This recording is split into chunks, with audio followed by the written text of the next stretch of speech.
The branch manager smiled, a practiced, predatory curve of the lips that did not reach his eyes. "As you can see, Mr. Vance," he said, gesturing with a manicured hand toward the gleaming steel cubby. "The box is empty." Mark Jessup was young, sharp, and wore a suit that cost more than the old man's car. He considered himself a problem solver, and Arthur Vance was a problem. An ancient, nonsensical account that needed to be closed. "It has been empty," Mark continued, his voice dripping with condescension. "You have been paying fees on absolutely nothing for 66 years. Arthur Vance stood perfectly still. He was 84 years old, with hands gnarled from a lifetime of work and eyes that had seen the world change in ways this young man couldn't fathom. He leaned slightly on a simple wooden cane, his posture unwavering. He looked past the manager, past the polished vault door, and stared at the small, rectangular metal box sitting on the velvet-lined cart. Box number 734. His gaze was calm, patient, and absolute. "It is not empty," Arthur said. His voice was not loud, but it filled the sterile, refrigerated air of the vault with undeniable certainty. Mark Jessup laughed. It was a short, sharp bark of disbelief. He was about to learn the difference between price and value. He was about to learn that the most dangerous things in the world are not locked behind steel doors, but are hidden in plain sight, protected by patience. And he was about to understand, in the most financially catastrophic way possible, the true contents of a single envelope from 1958.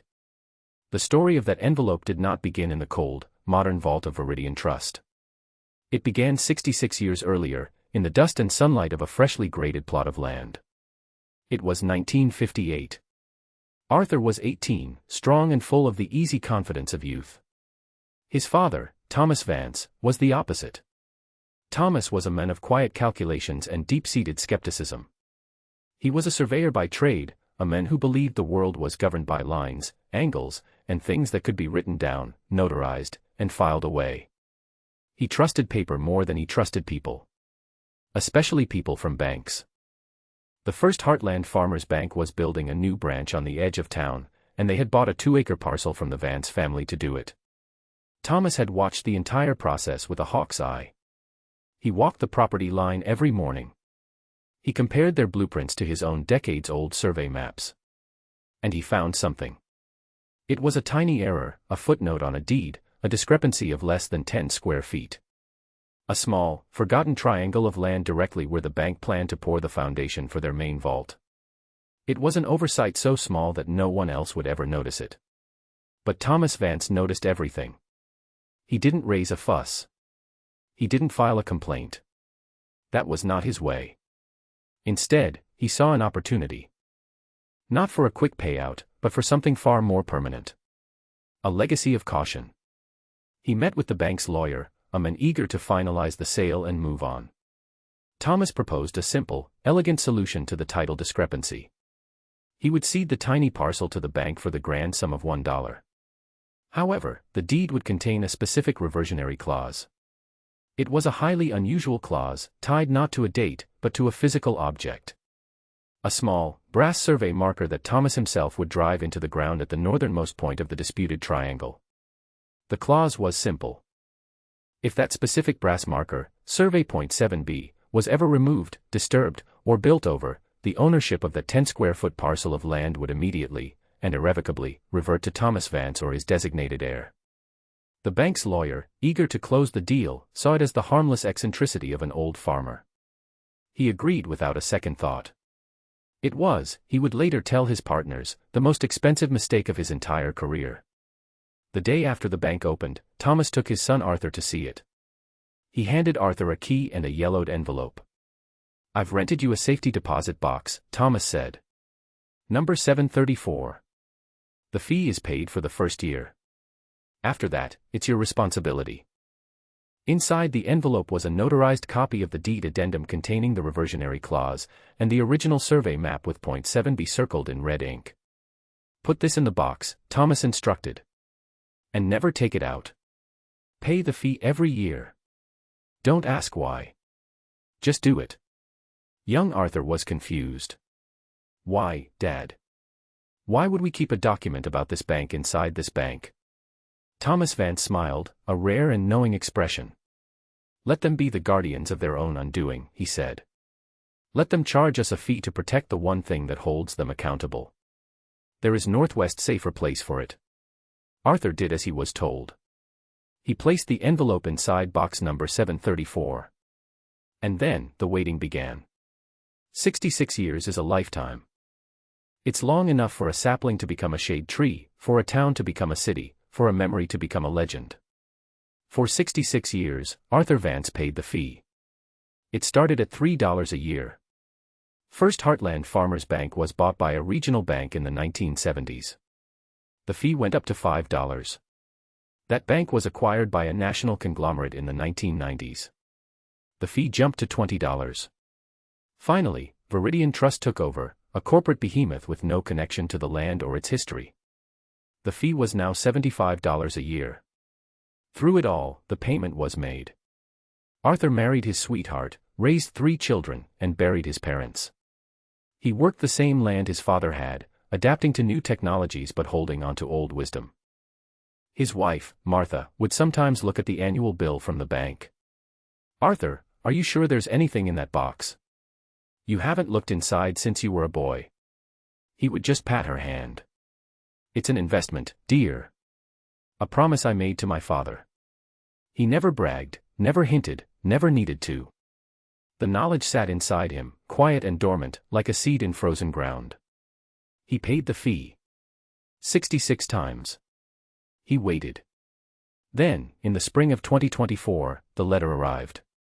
It was from Viridian Trust, printed on heavy, impersonal letterhead. The downtown branch was scheduled for a major renovation. A complete modernization. The old vault, a relic of the 1950s, was to be demolished and replaced. All safety deposit box holders were required to clear out their contents within 90 days. Arthur read the letter twice. He felt no surge of excitement, no thrill of victory. Just a quiet, profound sense of arrival. The long wait was over. He picked up the phone and called his granddaughter, Sarah. Sarah was a lawyer, sharp and brilliant, with a healthy dose of skepticism inherited from her great-grandfather. She listened patiently as Arthur told her the entire story for the first time. The land. The survey. The clause. The envelope in box number 734. "Grandpa," she said gently, "are you sure? That sounds like something from a movie. A clause like that might not even be enforceable after all this time." "The paper is good," Arthur said with unshakable calm. "And the marker is still there. But it won't be, once they start digging." "Okay," Sarah said, her lawyer's curiosity piqued. "Okay. I'll come with you." Which led them to this moment. Standing in the cold, bright vault, facing a smug manager who had just declared their 66-year vigil a fool's errand. "It is not empty," Arthur repeated, his voice as steady as bedrock. Mark Jessup's smile tightened. "Sir, I am looking at the box." "Your granddaughter is looking at the box. It is a vacant piece of metal." Sarah stepped forward, her professional demeanor taking over. "Mr. Jessup, my grandfather believes there may be a false bottom to the container. It's an older model." "Is it possible?" Mark scoffed. "A false bottom? This is a bank, not a spy novel. There is no false bottom. You've paid 66 years of fees for nothing." "I'm sorry, but that's the fact." Arthur ignored him. He spoke directly to Sarah, though his eyes were fixed on the box. "My father had it installed," he stated simply. He was a meticulous man. He confirmed the modification with the bank manager in 1958. It would have been noted in the original rental agreement. Sarah turned back to Mark. "Could we see the original paper agreement from 1958? Mark's face flushed with irritation. "We don't have paper records from 66 years ago. Everything was digitized a decade ago. The digital record shows a standard rental. No modifications. No special notes." He was lying. He didn't know if the paper records existed or not. He just wanted this old man and his inconvenient history to disappear. "I'm afraid there's nothing more I can do," Mark said, starting to slide the box back into its slot. "Not yet," Sarah said, her voice suddenly as cold and hard as the steel around them. She held up her phone. "Mr. Jessup, I am officially informing you that you are denying us access to our property. We have reason to believe the contents of our box have been concealed or misplaced by the bank. We will be seeking a court order to compel a full and forensic examination of box number 734. We will return with the sheriff." Mark froze. He stared at her, then at the placid old man. He laughed again, but this time it was brittle, uncertain. "Fine," he snapped. "Get your order. Waste everyone's time. You'll find nothing." He slammed the vault door shut. He was no longer smiling. 1 week later, the vault door opened again. Mark Jessup stood there, his face a mask of fury. Arthur and Sarah were there. And with them were 2 county sheriff's deputies. One was a young, imposing officer. The other was older, a man named Deputy Miller, who looked like he'd seen it all. He held a court order in his hand. "Open the box, Mr. Jessup," Miller said, his tone leaving no room for argument. Fuming, Mark went through the procedure, retrieving box number 734 and placing it on the cart. It sat there, looking just as empty as before. "There," Mark spat. "Nothing. Just like I said. Are we done with this ridiculous theater?" Deputy Miller ignored him. He put on a pair of white gloves and leaned over the box, examining it under a bright flashlight. He ran a gloved finger along the inside edges. He paused. "Ha," he grunted. He pointed. "There's a seam here. Very fine. You wouldn't see it unless you were looking for it." He pulled a small, flat multi-tool from his pocket. He carefully inserted the edge into the nearly invisible seam and gave a gentle twist. There was a soft click.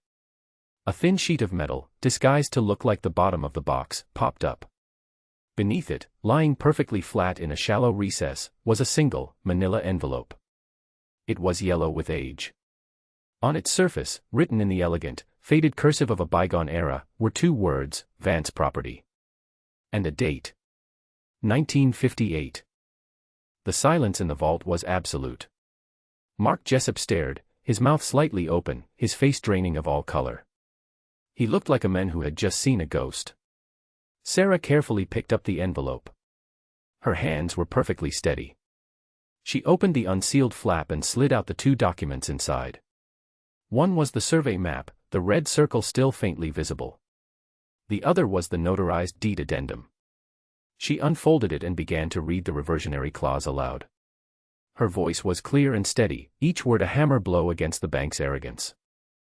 Should the brass survey marker designated as .7b be moved, removed, disturbed, or otherwise altered from its original 1958 placement, title to the herein described parcel shall immediately and without further action revert to Thomas Vance, or his lawfully recognized heirs and assigns. She stopped reading and looked directly at Mark Jessup.